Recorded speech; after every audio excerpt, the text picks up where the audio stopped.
mate. It's easier for me to say, hey, mate, you're doing a great job, but for me to say, you're an idiot. I can't do it. It's just, I can't do it. I can't turn him down. It's just not great. I'm stupid. That was terrible. We haven't done this in so long. It's been like ages. Oh, look, let's get into it, shall we? Let's not. All right, hello, ladies and gentlemen, and welcome to episode number 44 of the Board Game Gateway podcast. My name is Neeber, and I'm your host for this evening, and I am joined around the table by three lovely gentlemen, two faces you'll recognize, Mr. Damien, hello, and Mr. Ralph, hey, everyone. And one you won't recognize because he's our special guest for this evening, Mr. Rob. Hello, sir. Hello, I haven't been called lovely for a while. Oh well, look, I like to prop them up. Can I just say, yeah. Rob, you do have the love song dedication voice as well. Yeah. So that would be pretty cool. Greetings. Would you like to dedicate a board game to us? Oh god! If this is the first time that you're listening to the Board Game Gateway podcast, we are entryway into the world of board gaming and fun times. And I've been removing tabletop gaming out of that slogan for a long time because we've never talked tabletop games. We are going to change that tonight, and we'll get to that soon because we love to talk board games, but the reason we brought Rob onto this podcast is he's actually He likes to walk board. He likes to... Oh my god. Well done. Oh, that's right. I walk the walk, I talk the talk. Yeah. Oh, we haven't done a podcast. We actually haven't done a recording in at least 3 weeks, and all the sillies are going to come out. Definitely. Yeah. No, Rob, please introduce yourself to the people at home who are listening to the podcast and who are watching this on YouTube. Tell us a bit about yourself, but also the games the campaigns that you've designed and your foray into, well, I guess game design. That's going to be what we're going to have a chat. Pretty much, and like what games tickle your fancy, and what made you go into game design as well. Yeah. Okay. Well, my name's Robert Vella. Good start. Strong name. I've written 3 campaign books for Warlord Games. The system is called Bolt Action. It's a platoon level miniature war game set in World War II. Okay, so it covers the entire war. Like, they have their base books. Well, they have, obviously, you've got the main rule book, then you've got the base books covering all the major nations and minor nations. Okay, the books I wrote for them are campaign books about specific campaigns during the Second World War. And it's all like non-fiction, like they're all true battles that happened. Sorry. Okay, I'm going to stop you right there. You wrote the entire book? Yes. Oh my god, I legitimately thought it was just a campaign in the book. I didn't realize it was the whole thing. I designed the units, wrote the scenarios. I'm even more impressed right now, Rob. Oh my god, I'm just like, and there's 3 of them here in front of us. This is great. Yeah.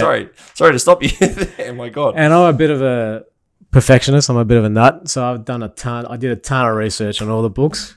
So went to archive websites, read accounts, did everything. So for it, so when you look through the units and the theater selectors, okay, a lot of effort went into detailing. So how long do you think it took you to write one of these books? The first book, I had a very short deadline because they wanted to get it out before the 75th anniversary of the D-Day landings. The first book's about Operation Overlord. It's based on one day. Mm-hmm. Okay, so it's the airborne operations and the D-Day the seaborne landings on D-Day, 6th of June, 1944. Yep, that's right. Checks out. Fact checking you, Rob. Yeah. I know. I'm used. When I go on podcasts, it's usually talking to people that are really into World War II and stuff. Yeah, I am really into it as well. So all right, Rob. So you got, just to give an idea for the people who are listening at home, when we say a campaign book, these books are roughly anywhere from 170 to 200 pages long. They detail all of the different scenarios that you can play, the unit loadouts and all that kind of stuff as well. The basic idea of it is, if you're interested in a specific campaign of the Second World War, that's supposed to give you everything you need to play it. Okay. Scenarios, units, even heroes, special rules. Love that fit in with the system. But essentially, it gives you the means to then play out your own version of that, and then it's therefore they could have different outcomes on the table. Yeah. Okay. Love that. So when you say a platoon level tabletop game, I mean, Reinforced platoon. Really. so what does that mean? So for the people who've never played like a tabletop game, so they may be thinking standalone minis, or like when you say like reinforced platoon, what does that actually mean to the people? So a platoon is a unit in a military organization. So it's between 30 to, on the higher end, maybe even up to 50, right? Depending on what army you're looking at. But this the reinforced platoons in these books. Yep. I call them reinforced platoons because they're big platoons. Right. Okay. Where you have lots of support to make the game fun. It's based in history, but we obviously want to make the game fun as well. That's where you have to balance. That's what I've had to balance when I was writing these books. The historical aspect, which people want. Yep. Obviously, they're playing a game about history and they're interested in that period. Mm-hmm. But you also have to make it fun, make it playable. Yep. Be interesting enjoyable. How you tie the theme to the mechanics of it. Yes. So like of a particular battle and things like that. Obviously, That'll be really this cool. is very thematic. Like when you're talking about board games, you get a lot of board games that focus more on mechanics and mechanisms rather than theme. The theme is central to these miniature war games. The mechanics have to fit the theme. Yeah, and I'm assuming because typically the type of people that are attracted to these games, they are really invested in it. You tend to get found out if anything seems a bit sus. There are some guys, true. There are a lot of people that are just big history buffs that play these games, and you have to get things right. You definitely do. But there are other guys that just love the system. Okay, they've played Warhammer or they've played some other system, and they just really like this system as well. And it is a really good system.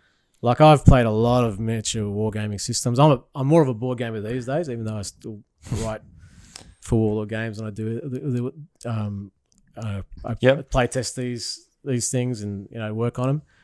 I was a big miniature war gamer. I've played a lot of miniature war game systems. This is one of the best systems. So I've never really played any sort of miniature war game or tabletop game before Yes. like that.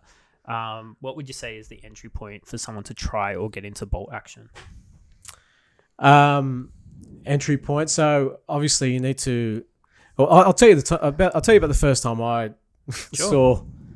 I had no idea about miniature wargaming until I was in my mid-20s. Mm-hmm.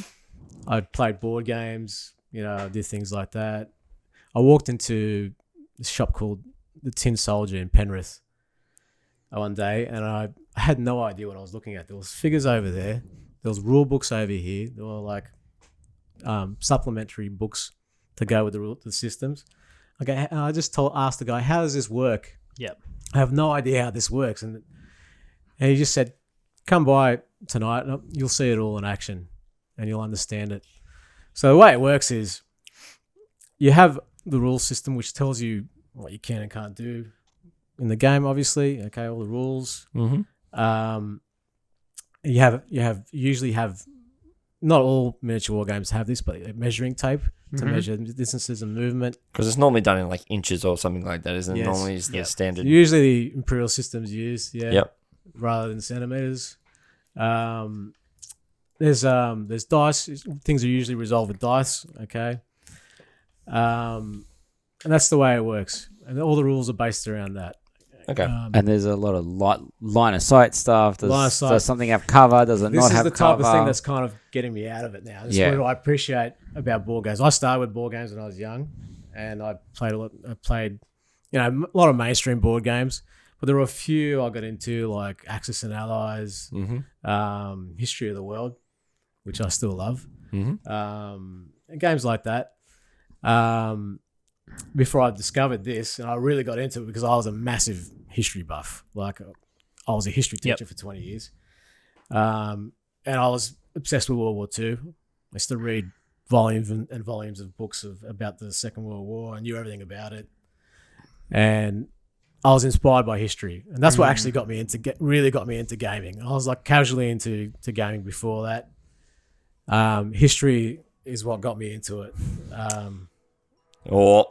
Oh, that's Uh-oh. okay. He's a guest. It's all right. He's not He's used to it. allowed. Oh, no, that's okay. It's all right. Everyone gets one. We've all had that moment. Ralph Last time that Ralph happened to me, I plays think you with whipped cards me. in the middle of my podcast. Yeah. Damo rolls dice. Rolls dice. Matt I was about to turn my plays phone with... off. No, that's okay. It's all right. This is... Yeah, So because this is he's what giving away happens. our position. hasn't he? No, oh my God. Oh, well, you are on fire tonight, my friend. I'm impressed with it. What I do want to ask though, mate, is so the 3 books that we have in front of us now, they're all based on World War II campaigns, and you mentioned that you have a real interest in World War II. Did you ever consider looking at possibly writing books for other wars, other campaigns in wars? Because I know bolt action does spread across different wars, let alone different campaigns Yes. and wars as well. Yeah, there's one about the Korean War. That's right. Yeah.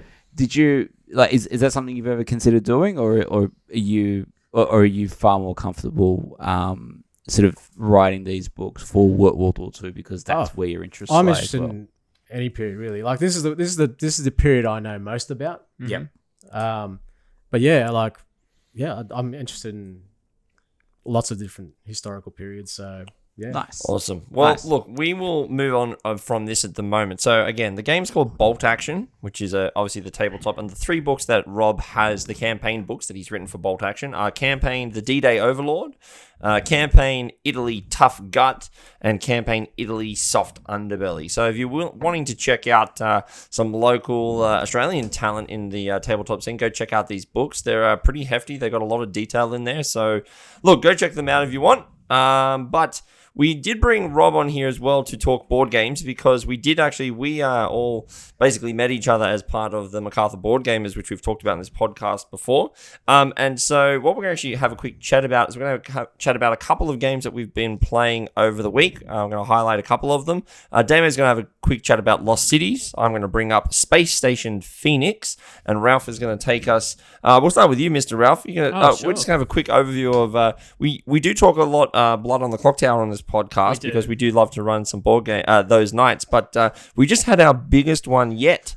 Tell us about it and tell us why are we bringing it up again? Because I think it's one of those nights. Mate, I think this latest one was the most insane clock tower night I've seen. It was been busy. to or anything. It was 'cause, like, bloody busy. It was insane. I was so upset I couldn't come to this one because the So- amount of people we had was monstrous. We've got access to a warehouse in Smead and Grange. One of our lovely friends helped me set that space up, which is just absolutely amazing to play Clock Tower in.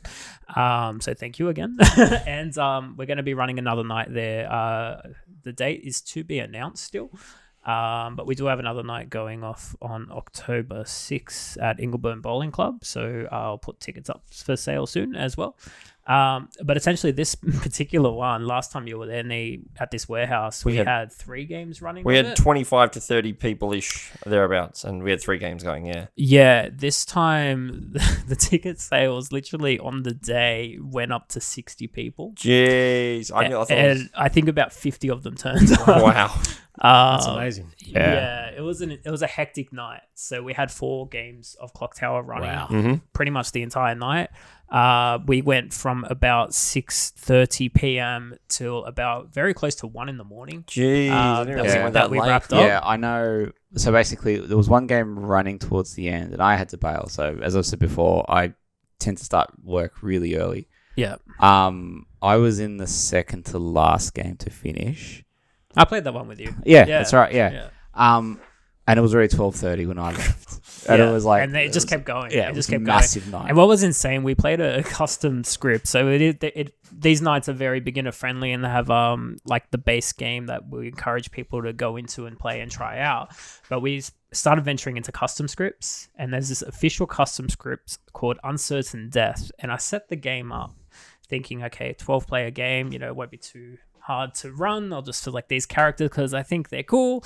And I start doing the first night, and I realized I have to wake up every single person. Oh, God. It doesn't change. Like, the entire game, everyone gets something to do every night. And Wow. I'm like, this is hell. The nights were the longest thing ever. So, but I tell you what, it ended up being a really interesting game overall. So, everyone had a great night. Everyone brought along their own food to this warehouse again. So, thank you. It was absolutely amazing. So, yeah, looking forward to running more of these events. So, we are looking at doing some deep dive content into Blood on the Clock Tower in the near future. Yep. We have quite a few things that we are planned, and we do know that our content has been a bit spotty over the past month and a half, but we're planning on rectifying that coming into the end of the year. yeah, But some of the, we're going to have this thing called structure. yeah, absolutely. Regularity is another word. Oh, No, yeah? but we are planning on doing some deep dive Metamucil. content into the beginner friendly stuff. So if this sounds like something that you want to look into, we will be talking about that. But we're going to move from Blood on the Clock Tower, the review night. We're going to go straight to you, Damien, because you wanted to bring up Lost Cities, a game that you've been playing a little bit of, and tell us about it. Yeah, look, just before we do quickly, I just want to say massive thank you, massive shout out to all the storytellers on the Clock Tower night. Definitely. We had so many people helping. We had so many people jumping in. So before I jump in, massive thank you to everyone who just jumped in and were happy to storytell. You guys were the heroes of the night. 100%, So yeah. thank you. All right, Lost Cities. So, last week, Rob was nice enough to invite me over for a game night, and invariably, he mentions, "Hey, I've got a pile of games that I'm looking to sell," and me being me, I can't help myself. No, you can't. The You wallet, never can. the wallet immediately came out and went, "I'll buy that." So I bought Half his collection, I think it was. No, Just one game. Just one game this time. I wanted him to buy the rest of it. you got to work Just on wanted your that one. upselling. Yeah. It doesn't take much a demo, man. So bought This one's shiny. bought a copy of Lost Cities. And so for anyone's listening who hasn't played Lost Cities, essentially Lost Cities is a head-to-head card game. Mm-hmm. Love my card games. And your goal in the game is to score as many points as possible. So far, it sounds like every other game. But what you are doing in this game is you have 5 columns in front of you, and the same 5 columns are in front of your opponent. Mm-hmm. They are different colored, and your goal in the game is to play as many cards as you can and accumulate as many points before that deck runs out. Once that deck runs out, game ends, that's it. Mm-hmm. Okay? And what you do on your turn, you can do one of two things. You can play a card out to one of the columns in front of you. The card you play has to match the color of the column. And then you would take a card either from the communal discard area or from the top of the deck. And that is how the game speeds up. Mm-hmm. Or you can just trash a card to the communal area and then take either one of the other cards. So basically, every single color or every single column will have its own unique discard pile. So, for instance, if you discard a blue card, it goes to the column of blue cards. Mm-hmm. Okay, or the discard column for blue cards.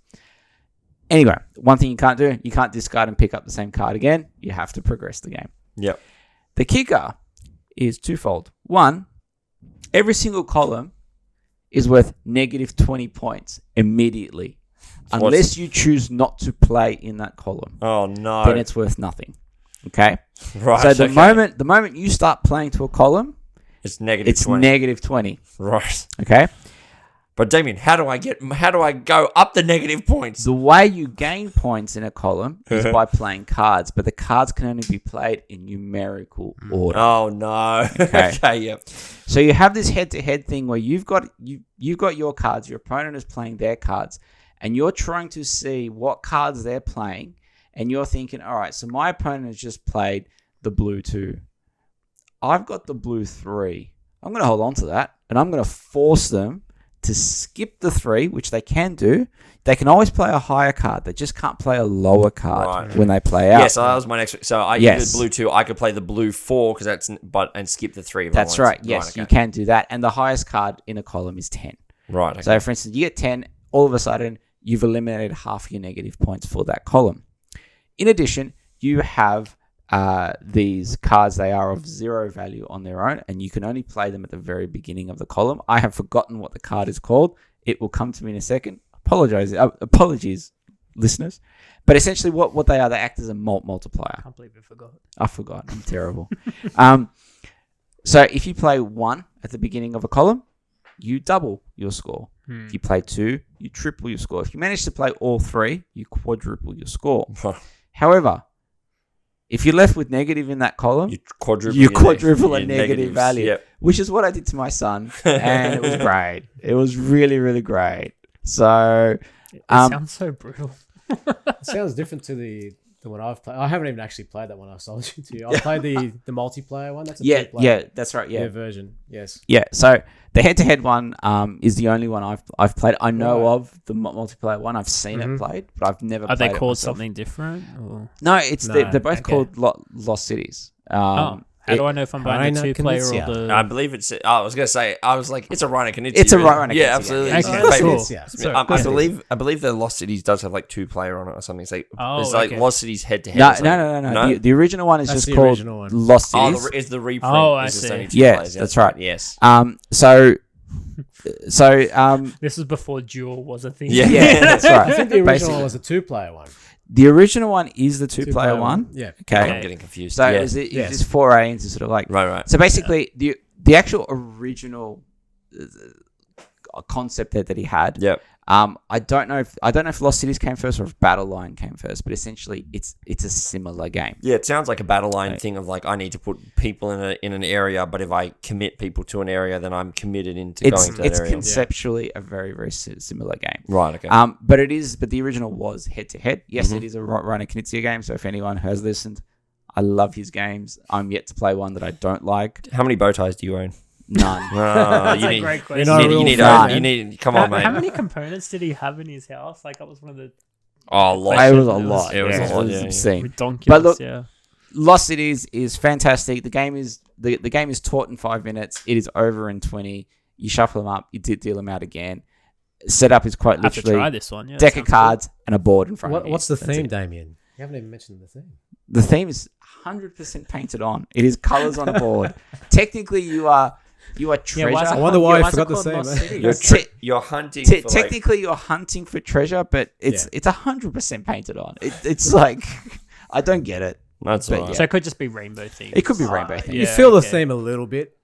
Yeah. It is slightly there. Did you? But But I can see why you forgot it about it. Yeah. but do you? Does it need it, or does the mechanic speak for itself? Look, it's a Reiner Knizia. Yeah, that's right. The mechanics. It's the mechanics 100% Essential. speak for themselves. Like the theme could be anything. I mean, we've all played. Well, I know 3 of us have played High Society. Rob, I don't know. No, High No. Society's I haven't great, played yeah. High But the thing is, again, like Yeah, it's the They're They're theme, just numbers. it's just numbers. That's all it is. You're playing for numbers. I've played Battle Line. Yeah, that's Yeah. Yeah. So, look, the theme's painted on, but it is a fantastic game.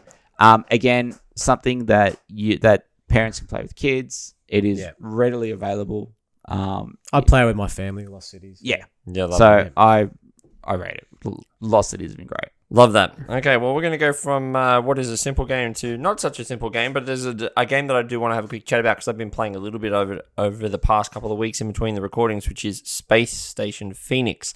And this is a relatively new game. I believe it's about 2 years old, if I'm not mistaken, 1 to 2 years old. And it is a Euro sort of game where you are converting gems, biomatter, different kind of things. The theme of the game is, let me take a step back. The theme of the game is that we are all colonists or space colonists, and we are taking humanity to the stars, So right? it's a cooperative game? No, or- it is a competitive game. So we are taking humanity to the stars, and we have our spaceships. And those spaceships, we have 9 of them in front of us. I believe actually six of them in front of us. I'm playing a 4-player game at the moment, and it's got 6 of us in front of us. Those ships are your action spaces. Each ship provides you with different benefits. Those things could be such as, all right, I need to gain resources from the planet. So I send an expeditionary force down to the planet. I roll some dice, and hey, I get some biomatter, or I get some water. So there, and from there, what we are trying to do is we are trying to accumulate victory points in the. So the winning conditions are one of 2 things. First to 40 victory points, so it's a bit of a race, or the next thing is the first once everyone builds their space stations. And here's where the game gets pretty interesting. Every player has a space station, and each of those space stations are 3 separate wings that you can build.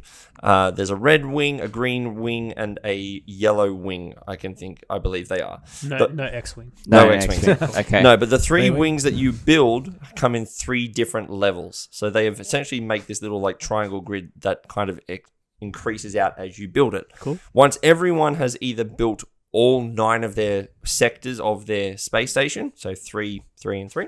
And if everyone has done that, the person with the most victory points wins. So it's either first to 40, or if no one's gotten to 40, once we've finally built everything, see who's got the most victory points. Pretty simple.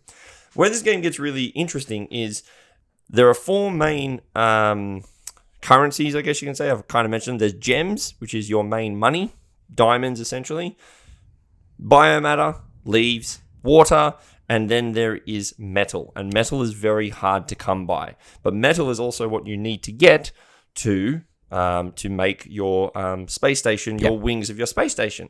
So how do you come by metal? The main mechanic and the main twist of this game from a Euro perspective is, I mentioned that your ships are your actions. I can say, I just want to go here and activate this ship for its action. And that may be build one of my wings, right?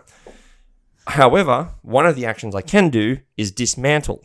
I can actually take an action space and it'll have a value of metal that ship represents, and I can scrap it from the game for the rest of the game, and it gives me maybe 10 metal, right? And now that for the rest of the game, that action space is no longer available to anyone, and we can't use that. Because in this game, I can take all of the ships that I have in front of me as my action spaces, but I can also go to Damien and I can use your ships. I have to pay you a fee to do that of gems, and maybe like, hey, I have to pay you. I have 3 gems to do the action, but I have to pay you an extra 2 for the privilege of using your ship. Only 2. Maybe it's 3. My ships are amazing. The ships do come in 3 different levels: 1, 2, and 3. 3 being better than 1, and they get progressively stronger the more that you get. So maybe you want to dismantle the level 1 ship, so that I'm never going to use it when I can just use the level 3 ship.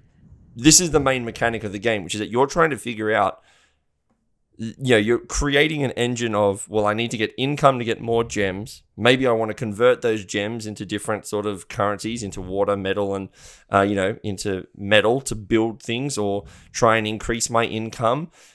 So that's the main mechanic of the board. And the final bit of this game, which I'm really enjoying at the moment, is what's called the diplomacy board. One of the actions is called diplomacy, and it basically just means of all the different types of actions that you can take, you can increase your political standing on said actions. I'm really good at doing sending people to the earth to get stuff. So I want to make sure that I'm got the most amount of influence in that particular sort of action.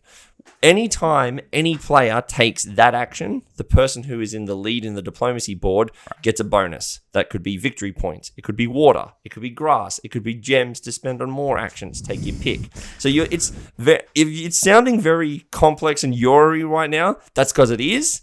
And I actually have to admit, I am kind of enjoying it at the moment, but I will admit there's not a lot of, I haven't noticed a lot of, I've noticed a little bit of this, what's the multiplayer solitaire syndrome coming through at the moment. So I can use a space and block you from using it, but I can just take income to refresh the board, and then you can go and use it. I'm just loving the idea at the moment that I have in my head where we have these alien factions, and they're currently negotiating and trying to beat each other because whoever wins gets grass. That's amazing. Exactly right. They're fighting over grass. Everyone just wants to get high. That's exactly right. I'm skimming over some of the rules here. There are a few things going on about how you can recruit aliens into your space station to help increase your income or increase humans and all these kind of things. But the game itself is this kind of, I'm glossing over that because it's like, some aliens are green aliens, so that they can only go into the green sector because the environmental, benefits of that sector is, game mechanics, or some aliens are wild aliens who happen to just go everywhere. It's great, right? They go to Ibiza. Exactly. Exactly. They go to Ibiza.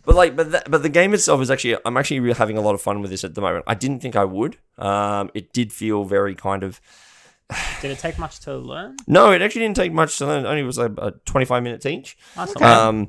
It's actually relatively simple. There's just, you can do a lot of things. The problem is that you have to be aware of what action spaces everyone has, because if I know, borrow other people. Exactly right. So if you have the really strong dismantle action, maybe that one lets me get a bonus of extra iron, right?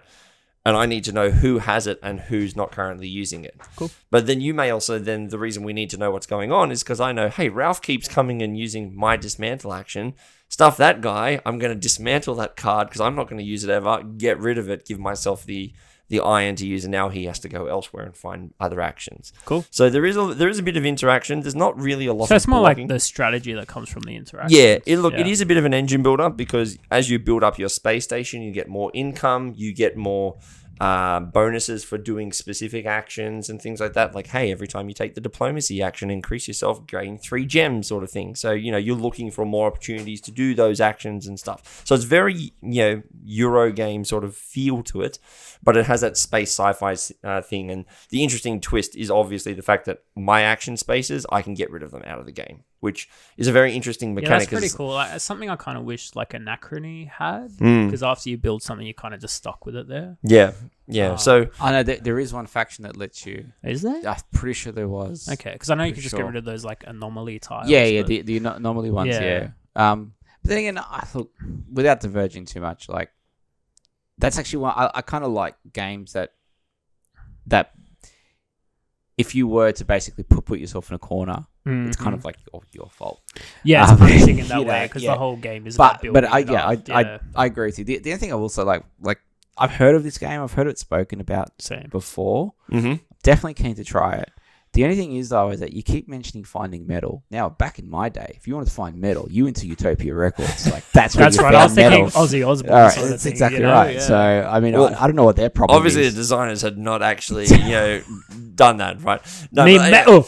but I do want to say the reason why I brought this game up, and I wanted to talk about it, is because I really did find that game mechanic very, very interesting. Of the whole idea of like, metal is very hard to come by. But Everyone's there's games that have finite resources like Dune Imperium. Yeah, Spice absolutely. and stuff. But what it does different is it basically says you may have a mini engine in front of you, and at some point it may be quicker for you to just absolutely just blitz Bail. out of Yeah. this whole thing and just and go big onto. I'm going to dismantle 3 of my ships, grab 30 iron, because that allows me to build 3 sectors of my ship. Yeah, that restructure sounds fun. Yeah, but Yeah. once you do that, you got to time it, because once you do that, you've lost the action for the rest of the game. Gotcha, yeah. So I'm really enjoying it. I'm looking forward to playing a lot more of it, actually. I'll check it out. Yeah. I look forward to playing it with you guys, and actually probably teaching it to you guys in the future. But look, that was Space Station Phoenix. We're going to move on though, and speaking of interesting game mechanics and things that we haven't seen before, We talk about so many. we did game talk about this. mechanics, But the yeah. reason we did bring Rob on,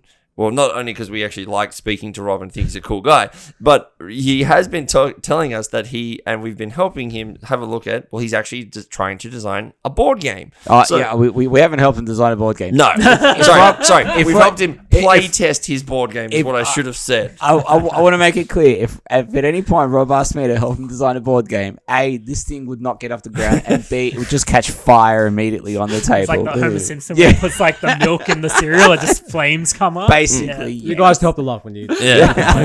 But that's why we wanted to bring him in here. Yeah. Not necessarily to talk about the game, because it's not finished and not ready for public consumption yet, but we will let Rob say what he wants about his game and what he finds interesting and why he's going that, but also to tell us about his foray into the world of tabletop design. So in front of us, we do also have some of the books that he's currently reading, which are well known in the board game design sphere.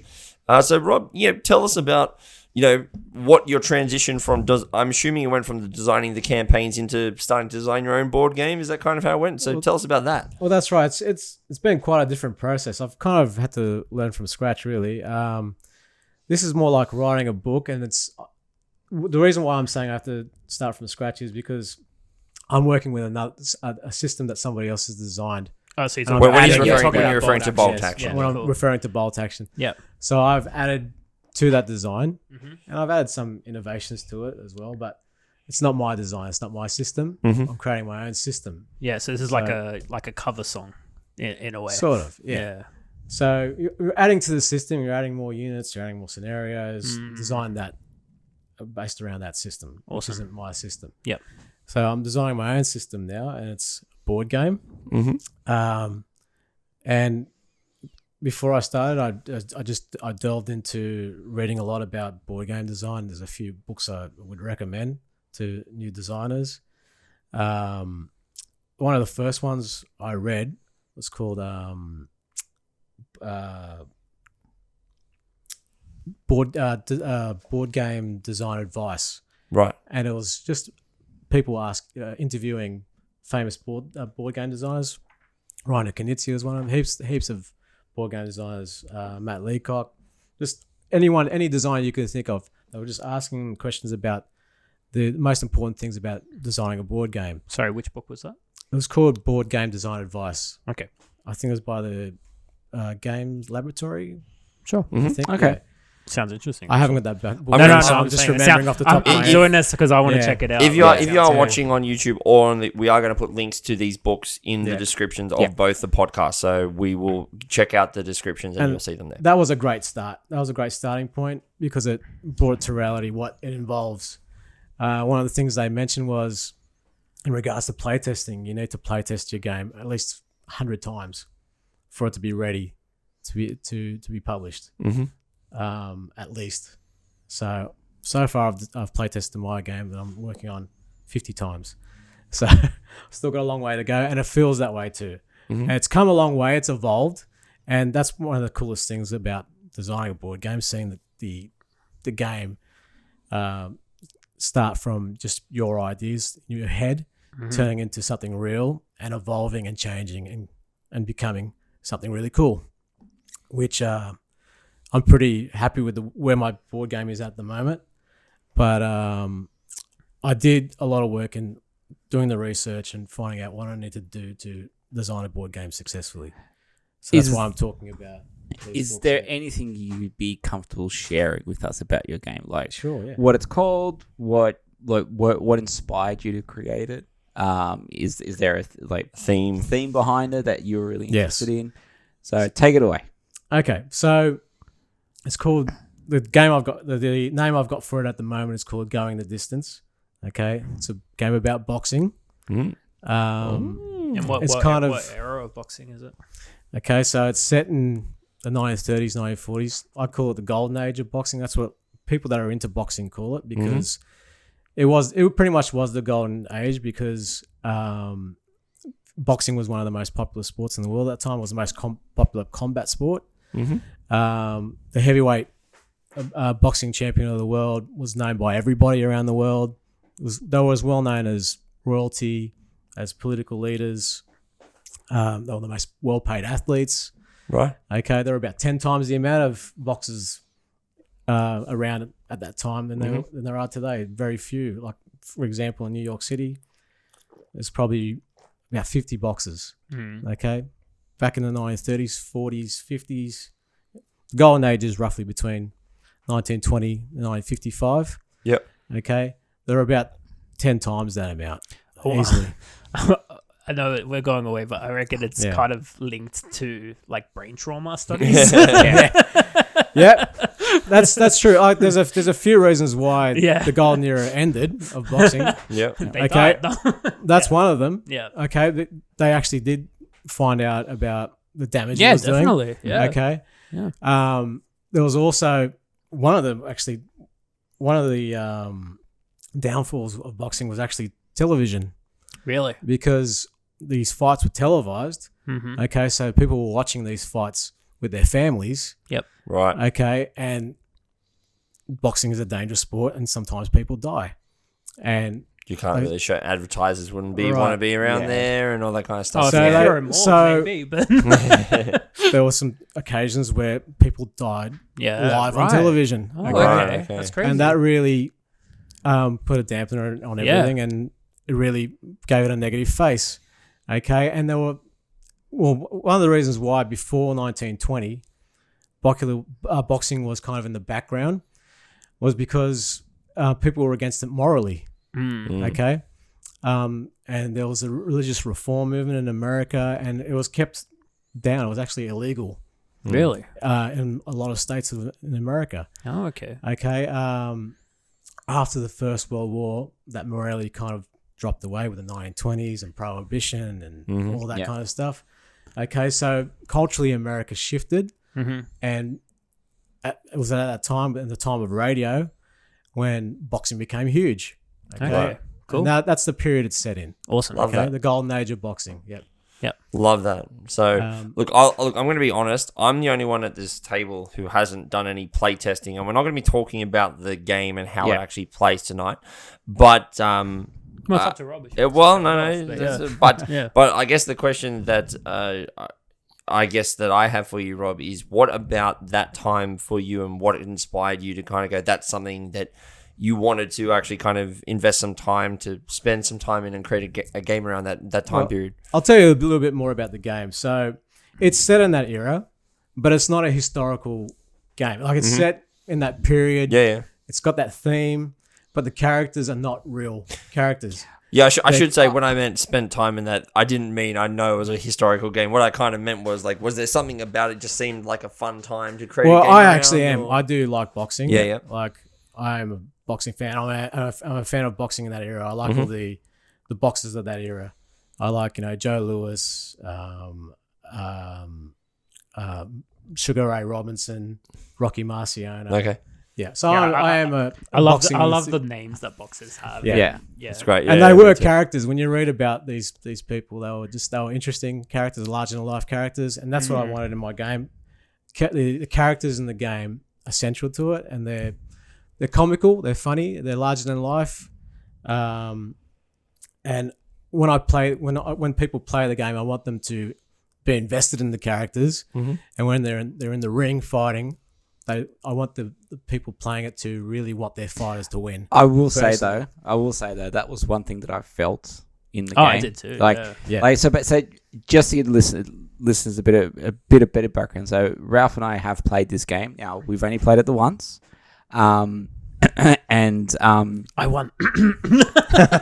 I was winning, and then I wasn't. Technical knockout. And TKO? yeah, then I wasn't.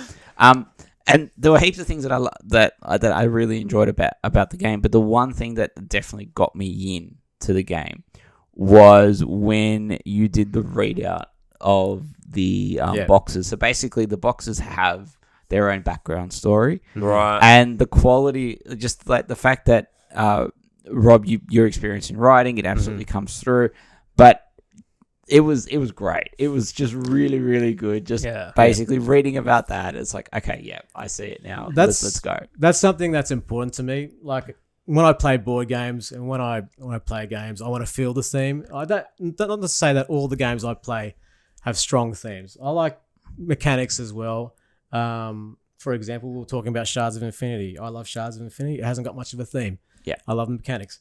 But what got me into board games and gaming in general is theme, reliving like a theme and living that theme. Yeah. So that's definitely what I wanted to create with my first board game. I think you've nailed that. Like the character I played was a Frenchman. Yes. And the backstory to him was hilariously written. Like it was fantastic. And I even found I did a particular punch in the game and knocked Damien out cold. And I basically just, how do you like those baguettes? Like I was just getting it, like being an idiot and just getting into the playfulness of his backstory. Jacques Chevalier. That's it. That's his name. And he is a lover and a fighter. Yep. Look, today is our final. It was really great because the other thing that I really liked about it as well, and without giving away too much, it is a head-to-head battler. I mean, it is a game about boxing. There are definitely mechanics in there that I gelled with really well. Like I saw a lot of Super Fantasy Brawl in there. Me too. I saw a lot of games that I play with my son in there. That was the other thing that I really liked about it as well, was that you had your nephew there, Rob, and he was coaching me. And how old is he? I'd say he's 10? He's 12. 12, okay. Yeah. He loves it. Yeah. But still, the It was fact kind of like is, that guy massaging you between Basically, the rounds, wasn't he? He's the corner A coach. good test for the game is I've played this with my mother. She's 70 years old. there you go. She's not a big gamer, and she just loves it. And great. we had a fight, and I was in the game. In the game. game, yeah. in the game. I was going to say, In the game. Not a real fight. let's Me and my mum have a good relationship. I love my mum. Okay. Rob's out with the TKO. I was about to do a TKO on her. She in the game. In the game. Right? Of course, in the game. Let's get that straight. Talking about the game. Yeah. So she was very close to that. Like I was beating her character up pretty badly. And he was tired. And he was fatigued. Right. And he was about to go. And then she just got one lucky punch in and knocked me out. Oh, that's incredible. And I went down for the count and it was over. And she just loved it. She enjoyed it. So I've played a few games with her. That's great. So that's a good test because I wanted to, I would say it's medium weight in terms of complexity. I'd agree. Yeah. I'll say Yeah. on the lighter side, like not towards heavy. Yes. Yeah. Cool. We're looking at then about a 2.2 in the scale on the BGG Oh heaviness yeah. rating. If we want to do that, For the nerds out there. I think the most important thing that for me anyway is that, like, so before for the podcast, Rob and I were talking where we have this kind of like mixed relationship with war. Like Rob is far more knowledgeable in wars and military procedures and stuff like that than me, but I think then all of us. Here, absolutely, absolutely. That's fine, I am generally against war, but I find the stories amazing. Yes. Now, if you're going to go down that route, like everyone here is against it, but how many technological appreciate that, upgrades but came from it? You know, like the point. I definitely don't like war. The point I'm trying to make is that Rob has designed a game that utilizes a subject, boxing, which a large number of people would find offensive, do not like, but through the characters and through the simple mechanics has turned it into something that is a lot more family friendly. Definitely. And I think you should absolutely be applauded for that, because that was impressive, and that was one thing that absolutely stuck with me. Yeah, and the thing about boxing is it's dangerous, okay, but it brings out a lot of good things out of people, like courage, discipline, a lot of positive things. But yeah, it's the one negative thing you could say about boxing is it's the people that get into it are usually people that want to get ahead in life.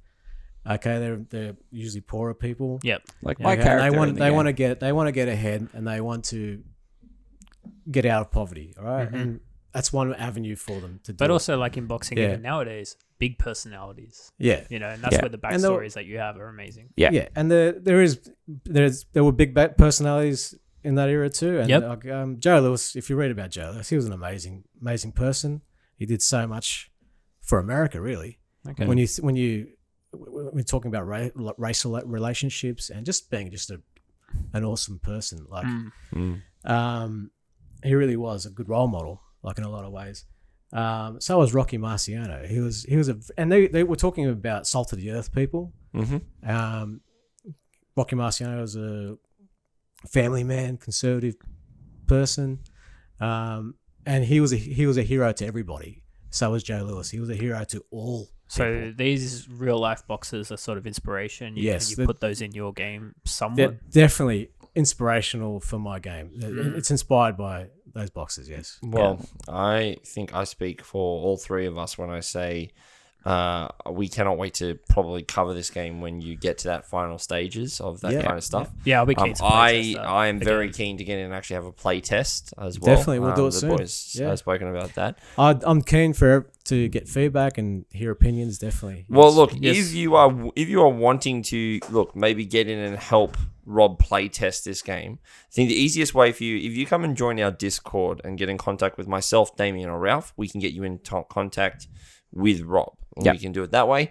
If you're listening to this and it sounds like something that you want to try out or help play test, please get in contact with us. Go and check out the links below on your podcasting app or on YouTube.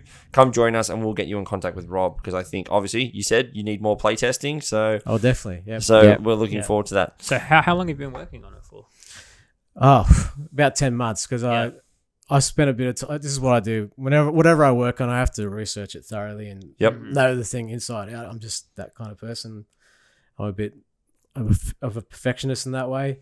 So I spent a bit of time doing research. I spent a lot of time designing the characters, and I went overboard with how many characters I designed. So there's a few expansions in it. Publishers, if you're listening. Milk that cow. He's ready. But are you ready to go the distance with Rob Vella? This is the thing. When I wrote this last book, Tough Gut, I designed over 100 units for it. Okay, shit, which is nuts. Wow. It's got 60 units in it at the moment. Okay, right. So something similar happened when I started working on this game. I started creating the characters, and I got so into it because I did so much reading about personalities, the personalities of the boxes at that time, that I got inspired to create all these boxes, all these different characters. So I designed about 27 different characters. Look, I'm really not into boxing. Yes. Okay, Yeah. and like I watch like the big fights every now and then when they show at the club and things like that, but that's about it, you know. But the thing is, I've designed this game for people that are into boxing, but also people that aren't into boxing. Well, this is what I'm about to say. Like, I am not into it. Played the game once. It's supposed to be fun too, and I think it is fun. It is a lot of fun. Yeah. You know, not going too much into the mechanics because I understand you're sort of evaluating and perfecting it to how you want. It's constantly evolving. That's right. But yeah, that night, absolutely thrilled with what you put on the table. The teach, you know, you were helping me through it and stuff, but it was very quick to pick up and learn. So yeah, looking forward to seeing more of it. I guess you could say it's a bit of a gateway to boxing. Definitely. Well, this is Come on, give the me goal. one. The goal of the game is to appeal to people that are boxing fans, but to appeal to the general public as well. That will appreciate the mechanics and appreciate the fun of it as well. I actually learned a couple of things about 1930s boxing because I only know boxing from my era, right? Mm-hmm. And even then, for example, if you get knocked down 3 times, that's the fight. Yeah, that's it. That's it. That's your TKO. You're There's done. no TKO. Well, there kind of was, but not really. Like, you can get knocked down as many times as you want. If you can stand back up, three just times keep in one going. round, or is it 3 times in general? These days it is, yeah. Back It's then, in general now. If you look at the Jack Dempsey fight from 1920 when he fought The Dempsey roll. the world champion, you probably heard of Jack Dempsey. I can't remember his name now. I'm gonna make myself just absolutely more of a nerd than I already am. My boxing exposure comes from watching Hajime no Ippo, which is a long-running boxing anime and manga. Currently has over 1,300 volumes, and I've read them all. Wow. And so and I've watched all the anime stopped a long time ago, but that's when you say Dempsey, my mind goes Dempsey roll because I'm thinking of the anime because that's one of the main the moves that the character does in the anime. So that's pretty cool. The fight I'm talking about, it was in 1920. Yep. It was against the world champion. It was this tall, massive guy. He was 6'7". There was no weight divisions as well. Like, it was just... Oh, there were divisions. Oh, was yeah, it? Yeah, there was, It was, but yeah. If you're talking about the heavyweight championship, the variety in weight is the biggest variety because you can have massive guys and you can have guys that are just over the weight limit. Yeah, you know what I mean? But yeah, he fought this massive guy, and in the first round, I think he knocked him out like a ridiculous amount of times, like 8 times or something. Shit. And he kept on getting up, and yeah, wow, it was the Wild West back then. Like, Yeah, there was no regard for safety and stuff. There were some, like they if the referee saw he's breathing, he can keep going. Yeah. But yeah, it was a lot less than it is today, obviously. Yeah, obviously. But well, look, I think speaking of the Wild West, I'm going to need to segue this to our final segment of the evening because we could be talking about boxing all night because I know that you guys. I'm here, yeah. Well, because you love it, but also the game was really good. Yeah. But the final thing that we'd like to do tonight is we invited Rob here because we wanted to talk to him about Bolt Action and the game that he's designing. But we also then had the idea, we've been working on this for a while and we couldn't figure out when to do it. And we figured this is the perfect idea. Rob, we would like you to be our dragon in tonight's Dragon Den of board games. How this section is going to work is that Damien, myself, and Ralph, we have to come to you with a board game pitch. We're going to pitch you a game of some description. Yeah. We're going to have a theme and some kind of mechanic in it. And then we're going to see if you can either A, invest, or B, you can tell us which one you think has got the most potential in a board game. As the person who was the closest to an actual board game designer of the three of us at this particular point, I think I can think of no one better to give our random Wild Wild West bullshit thoughts of some board games. What do you reckon? I think that sounds great. I think it'll be fun if we build off the idea as well. Like, if you have a great idea, and then like Damien has something interesting to tack on, that could be pretty fun. That's right. So take some notes because look, these could be the next hit games on after Rob's one hits the shelves. These could be the next hit or not. Or they not. Just But could we'll be see. terrible. Yeah. Well, you know what? Let's rip the Band-Aid off, Damien, and let's start tonight. We'll go to you. You got the first idea. We'll go to you. Yep. And look. Welcome to the den. Please present your case to Rob here. Is this like Shark Tank sort of? Yeah, there's Yeah. just Shark Tank, Dragon's Den. It's the same. It's the same concept. It just depends on which side of the block. Yeah. Are you you're on. in America or in UK? Take your picks. The same thing. All right. So the game that I've been thinking of for quite a while, actually. I'll never have time to design it. So look, if anyone listening to actually thinks it's a good idea, if Rob thinks it's a good idea, by all means, please go design it. Just put my name in a book somewhere and I'll be happy. Is a trick taker. Of course it's a trick taker. Yep. It's going to be a trick taker. But it's a trick taker. Trick takers. With see, I'm boned already. There we go. There. It's making me happier about my pitch. Then we'll see. No, go ahead. So the goal of the trick taker is that the way you finish this is by completing a comic book. And the way that works is that the cards on them, instead of having suits, they would have different colored characters, and every character. And then the value of the card would represent the strength of the character. Mm-hmm. Okay. And what you were doing is you would play around. Whoever won certain tricks, they could then turn around and whoever is the winner of that round, I should say. So typically, whoever's won the most tricks, what they would then be able to do is they would be able to take one of the cards that they have won in one of those tricks, and they would add it to their comic book. Okay, and that would represent a character that is currently available in that comic book. What you are doing by doing that is, one, you are basically these characters are essentially not only points that you would get, but they're also multipliers as well. Okay, so we would say the more characters you get of a certain color, therefore the more the way or the increase in the multiplier. The problem is though is that as you're taking characters out of the deck, you're watering or you're making it harder to continually win using that suit because there are fewer cards now available in that character's suit. That's the basic premise of the game that I have so far. I've thought about adding other things like maybe you could trade in those characters and therefore reintroduce them back into the deck to then buy other cards. I don't know. Have you got a name for this idea of No. yours? Oh, no, just comic book trick taker game. I work in IT. The hardest thing to do in IT is to name anything. So no, I do not have a name. That's why we have policies that we name our Exactly servers right. off. So yeah. How do you win the game? How do you end the game? Do you have to complete your comic book, or is it just based on points?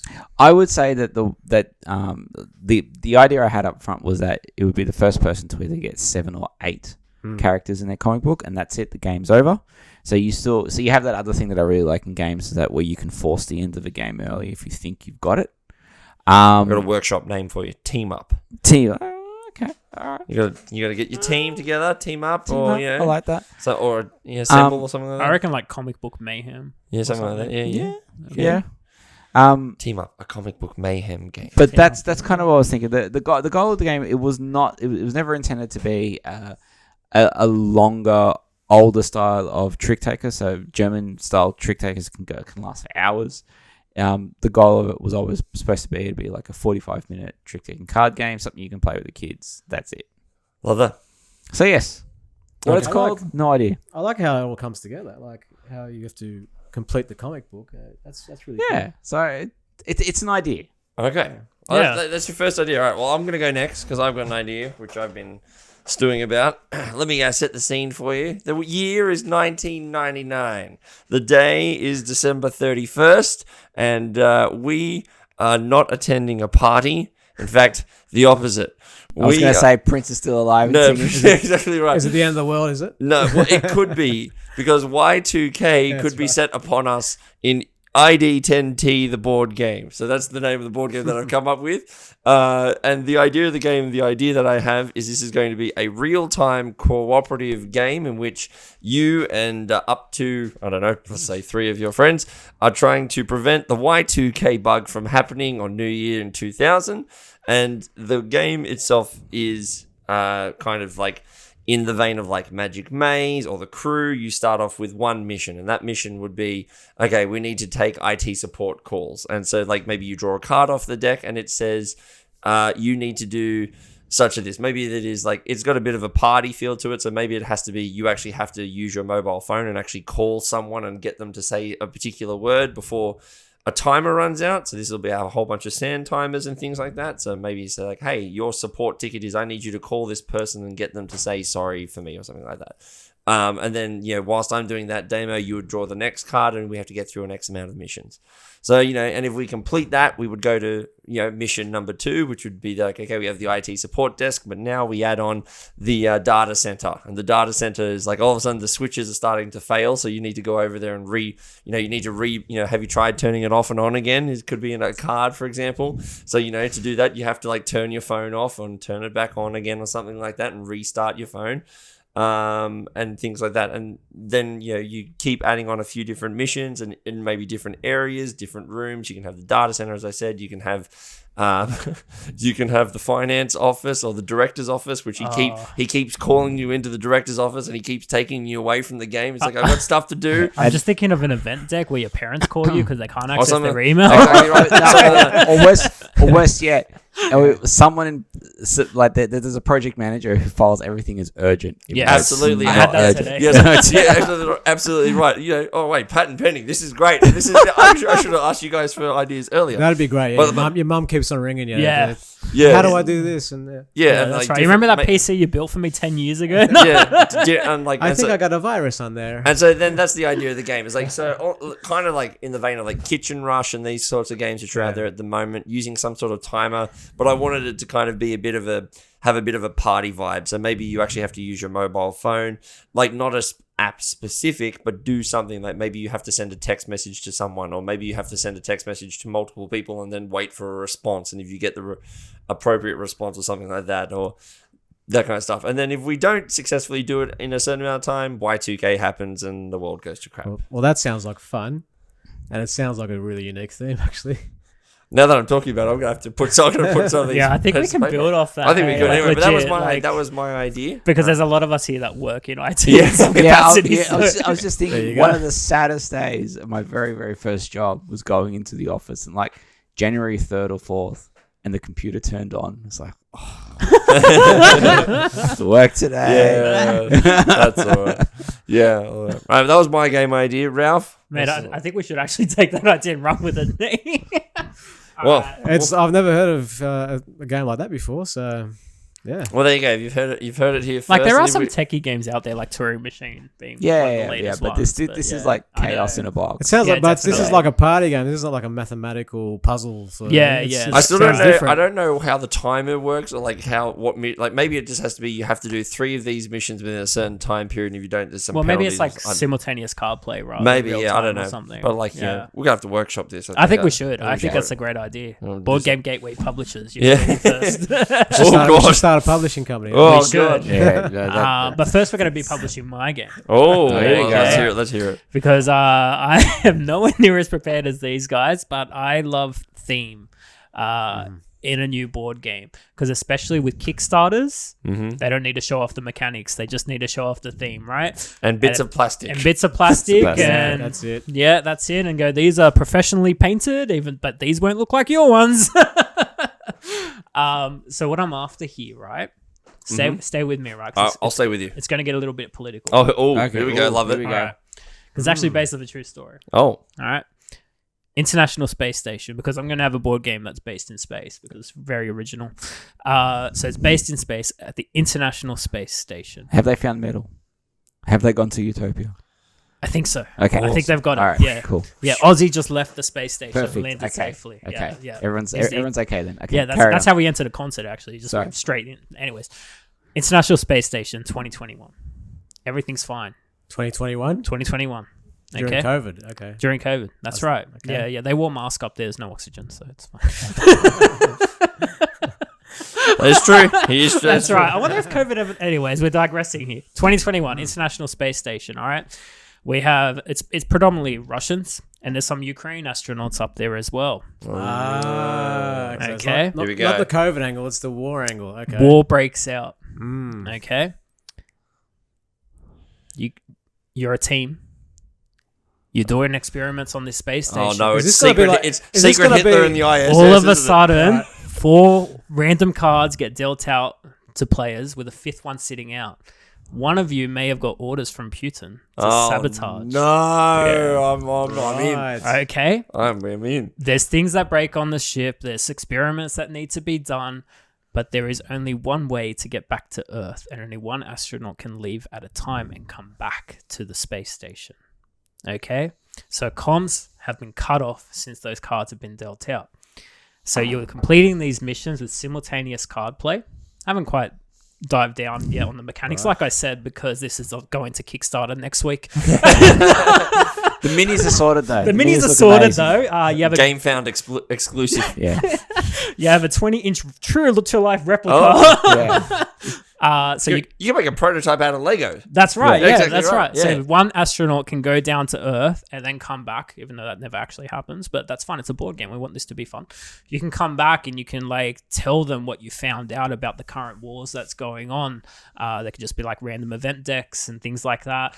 But the point is, right, you never know, because you have to rely on the other players to send you back to Earth safely. They can be sending you anywhere you want. And Earth just sends up a new spacecraft anyway. They're like, oh, you just sent down an empty one. That's cool. So you never know if you're really going to be betrayed by anyone. And there will be an end goal where everyone needs to return safely, but one man will have to always man the ISS. Like I said, I haven't quite dived into it, but I think the theme could present some challenging paranoia, which I love in a board game, that semi-cooperative type thing. And we'll need to think of things that you can actually do on the International Space Station. They do something up there. I don't know what it is. They make bubbles. They make water. bubbles? You see it all the time. Yeah, so that's my idea. I think it's got some legs on it, but Although maybe there'll be a probably- mechanic where, like, you know, like an astronaut needs to step out to do external repairs and they need to build an oxygen deck and things like that. And They can only Yeah. do that if before they say this. Look, I'm just gonna pop out for smokes. I'll be right back. What about just a random idea? If you have the end modules of the space station, if someone you can break it apart. Yeah, as you well. can break it apart and jettison someone out or something like Yeah, that. definitely. If you're not careful or something like that. Yeah, I like, don't know. wasn't this 4 bedrooms? No, it was 3, I swear. three bedroom ISS. It's got sunset view. Yeah. Some views? Sun views. I don't know. Sun views. That was good. Well, all right. Yeah, Rob, like so- I just thought of the I think the theme of only it, problem but with yeah. this game is it might create a bit of friction between some of the players because of the political side of it. I see. That's the only problem I see with it. Yeah. Yeah. We'll have to make it too like, recent. It's too recent, you reckon? Yeah. So how? Yeah. Well, it's still ongoing, actually. It's Make it definitely, it's you know what? definitely It's still a ongoing. contemporary issue. Make it Cold War. But the thing is, it actually is a true story where there was Russians on board the ISS and they had to send the Ukraine down, Right. and they Really? actually sent him down safely. So Cool. that's a true Okay. story that actually happened, Right. which is Oh, quite that's cool. interesting. Yeah, Okay. but Yeah. it was cool because they took a mock photo of them unplugging his oxygen. They sent it down to Earth. Right. Yeah, legit. Wow. Oh, wow, that's interesting. All right, Rob. Well, you give us which one of our 3 games do you want to back? Do you want to put any 5% share, 10% share? Do you? I have to go with your one, to be honest with you, because it sounds fun. It's a unique theme.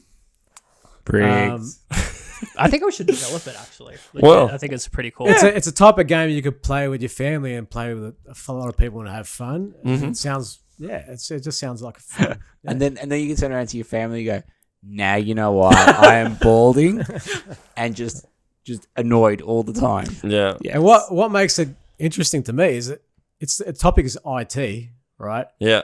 Which sounds dull, but you've made it interesting and you've made it fun because you've set it in the Y2K universe, Yes. Yeah, that's situation. I will admit I have been stewing on this idea of like how do I turn IT support into a board game. I have been stewing on this idea for about 18 months. And literally, I will admit the only one idea so far that I made my mind just go bing was when you went, when marketing pings it as urgent, and I went, oh my god, there's so much here that I was forgetting. Like obviously with like permission, you can get so many iconic quotes from like the IT crowd on cards. Oh, and yeah. things like Absolutely, that. absolutely right. Yeah. All right. Well, look, look, Rob gave his answer, but what's your answer? What do you think? Any of these games sound like something that you'd like to see play, or any ideas or features that you've thought?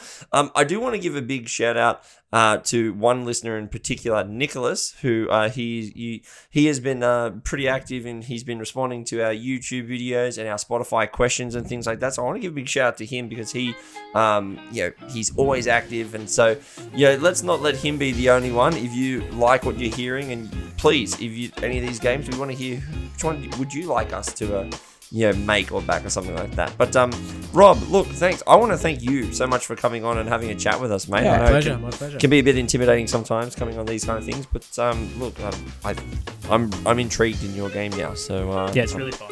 It is, yeah. Look, I'm like, I know, Rob, I gave you a bunch of feedback on the day, and then continued the following day and stuff, and I meant every word of it. The game was a ton of fun. I would love to play it again. Yeah, and every bit of feedback is valuable to me, and I appreciate it. And when I've designed these books, every scrap of information I get from my playtesters is extremely valuable. So yeah, I really appreciate the feedback, guys, that you gave me. So again, if you want to get in touch with Rob, I mean, the easiest way is come and join us on either come and join our Facebook group, facebook.com/groups/Board Game Gateway, or come and join our Discord channel, clicking the link down below us, because we can get you in contact with Rob through that way. We're always manning Discord and all those kind of groups and things like that. So on behalf of myself, Damien, Ralph, and Mr. Rob over here, thank you very much for listening to episode 44 of the Board Game Gateway podcast. If you liked what you're listening to, hit like, hit subscribe, give us a rate on iTunes, all that stuff. Help us. We are 3 subscribers away from number 100. Maybe your friend could be, or you, if you're listening to this and you're not subscribed, you could be number 100. So look, until episode 45, thank you for joining us, and we'll see you next time. Bye, guys. Bye. No. Get your mum to subscribe to us. Sorry about the phone, guys. Oh, don't worry, it's fine. Don't worry, it's all part and parcel of the experience. We're I very usually remember things like that. No, it's all good, don't worry. It's literally not a big deal.